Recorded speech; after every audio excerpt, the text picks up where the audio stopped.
What up, YouTube? Coming at y'all with another video. Something a little different. Like I told y'all, my channel is going to be kind of random, mostly based around cars because that's what I'm into. But I'm into a lot of other stuff too. So I kind of, just I guess you could say it's overall just a hobby channel. Just some of my hobbies or whatever, little projects I'm working on.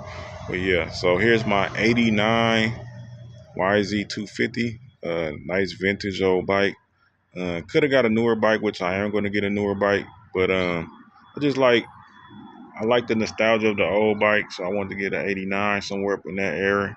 Uh, Also, I'm not a dirt bike pro. I had a few growing up, but I also wanted to learn how to work on them a little more. Get a little more familiar with them. Good running bike.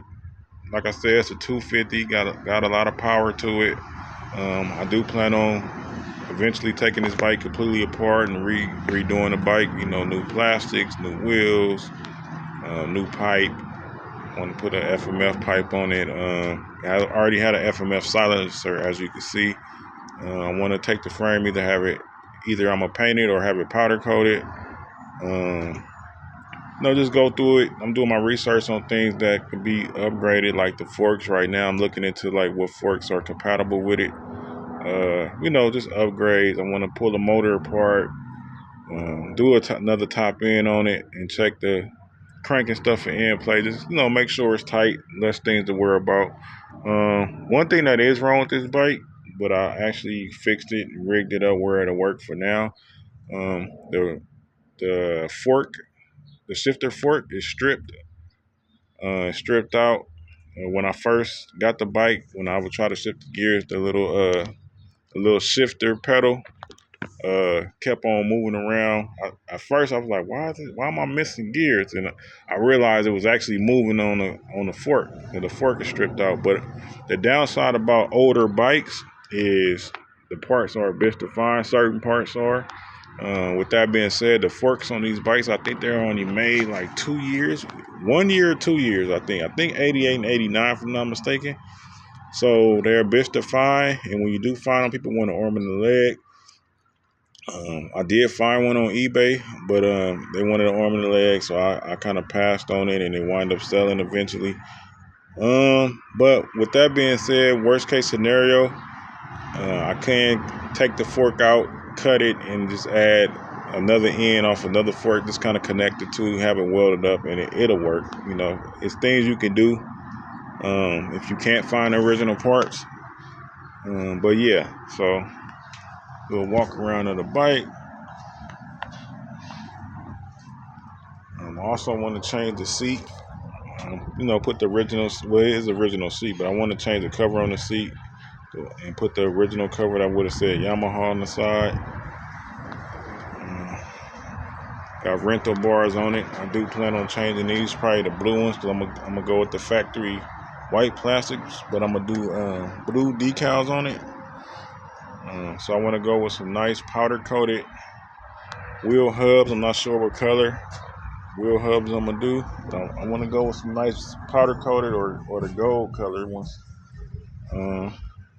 I did throw the spoke covers on there for now. I haven't finished that up yet, but I've been taking my time doing that, throwing those on there.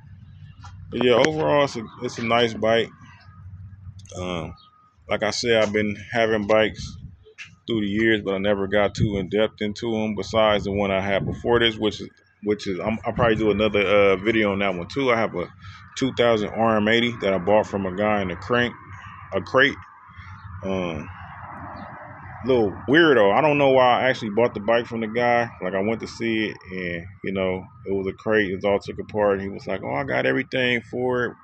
And I asked him several times, "Are you sure everything in here?" When I got it home and actually laid the parts out, man, that bike was missing so much. And I messaged the guy like, "Hey, it's missing parts," and he ignored me, never said nothing. But it's so stupid because it's like people do things like this and where they live. Like, I could have easily went back to his house. He was a little distance away, but I could have easily went back to his house and, could have got ugly, but I was a bigger person and it's like, what, I'm just going to build the bike, whatever, so that bike is mostly complete now. I pretty much have everything to that bike. Only thing missing to it now is I want to do another top end on it.